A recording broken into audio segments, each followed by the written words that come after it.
This is the naval arsenal of the Kriegsmarine, from the massive battleships of the Atlantic to the silent U-boats that stalked the deep. A complete catalog of every German naval vessel used in World War II.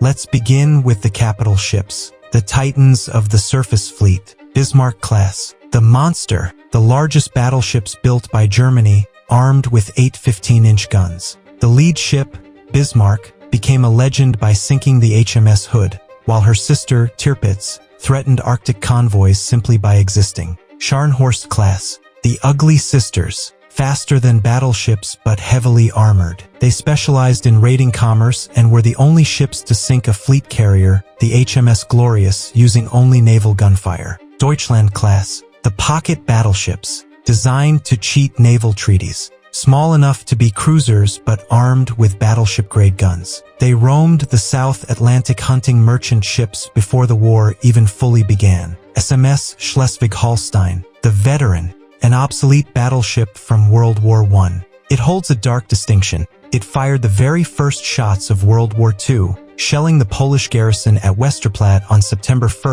1939. Moving on to the cruisers, the raiders of the fleet, Admiral Hipper class, the heavy scouts. The Prinz Eugen is famous for surviving the entire war, escorting the Bismarck, and later participating in the Channel Dash. She was truly the lucky ship of the fleet. Emden class, the first major warship built in Germany after World War I. Though largely used for training, she saw combat in the invasion of Norway. Königsberg and Leipzig class, the fleet scouts, fast and armed with 150mm guns in unique offset rear turrets. They were effective raiders but suffered from weak structural integrity in rough seas. Auxiliary cruisers, the ghost ships, the pirates of the modern age. Converted merchant ships flying false flags. The Atlantis sailed for 600 days without port, and the Cormoran achieved the impossible, sinking the Australian cruiser HMAS Sydney.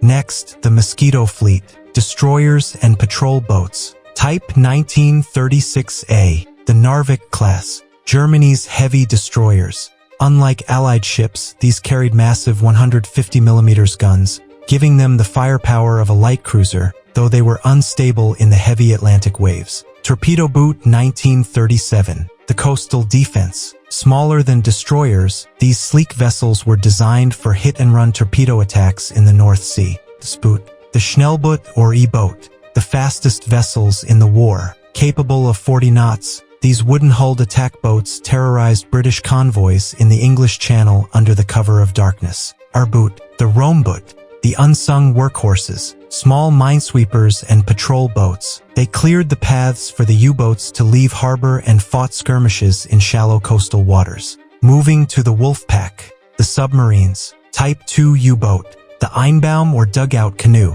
Small coastal submarines used for training and early war patrols in the North Sea. Type 7 U-boat, the Workhorse, the most produced submarine in history. These formed the Wolfpacks that nearly strangled Britain's supply lines in the Atlantic. Type 9 U-boat, the Long-Range Hunter, larger and heavier, built for endurance. They sailed as far as the U.S. East Coast and the Caribbean to hunt tankers in Operation Drumbeat. Type 14, the Milch Cow, a heavy supply submarine with no torpedoes, designed solely to carry fuel and resupply other U-boats at sea, extending their patrols by weeks. Type XXI, the Electroboot, the world's first true submarine. Advanced aerodynamics and massive batteries allowed it to sail faster underwater than on the surface, setting the standard for all modern subs. Next, the Desperate Measures, midget submarines. Seehund, the Seal.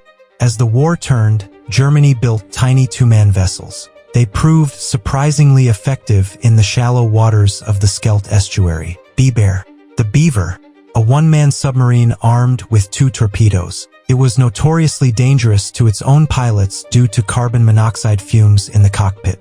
Neger, the manned torpedo, essentially a suicide weapon. A pilot sat in a cockpit carrier with a live torpedo slung underneath. Survival rates for these missions were incredibly low. Let's look at the support and specialized ships. Graf Zeppelin, the unfinished dream, Germany's only aircraft carrier. Though 85% complete, political infighting and resource shortages meant she never launched a single combat plane. Speerbrecher, the mine breaker, the toughest job in the Navy. Merchant ships with reinforced hulls filled with buoyant cargo, designed to sail into minefields and intentionally hit mines to clear a path. Marine Farprum, the MFP, the German landing craft. Flat-bottomed and heavily armed, they were crucial for transport and fire support in the Mediterranean and Black Sea campaigns. Flagschiff, the floating battery, converted ships covered in anti-aircraft guns. They were anchored in harbors to provide a dome of flak fire against Allied bomber streams.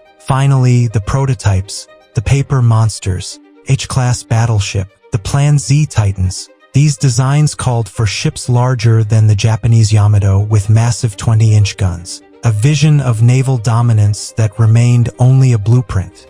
Which of these vessels is your favorite in naval history? Subscribe to War Decks for the next catalog.